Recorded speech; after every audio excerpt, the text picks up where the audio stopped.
દારૂની બોટલ મોટી પડે એટલે દારૂના બદલે કહેવાતી બંધીના લીધે લોકો પડીકા ઉપર ચડી ગયા. આ પડીકીનું જે વ્યસન એ બહુ ખરાબ ભયંકર.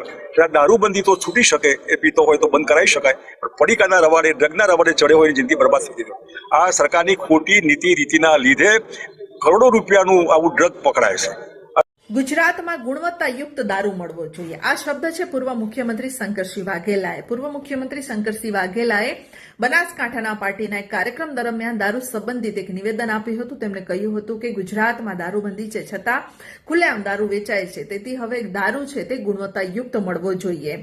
હવે ગાંધીના ગુજરાતમાં સારી ક્વોલિટીવાળો દારૂ મળે તેવી વ્યવસ્થા કરવી જોઈએ, આવું શંકરસિંહ વાઘેલાનું કહેવું છે. ગુજરાતમાં સૌ કોઈ જાણે છે કે દારૂબંધી માત્ર સરકારના ચોપડે છે, ત્યારે આસપાસના રાજ્યોમાંથી દારૂની ધૂમ હેરાફેરી થતી હોય છે. ગુજરાતમાં દારૂ પીવાય છે, ખુલ્લેઆમ દારૂ મળવાની સાથે સાથે ખરાબ દારૂ પીવાથી લોકો મોતને ભેટી રહ્યા છે. ગુજરાત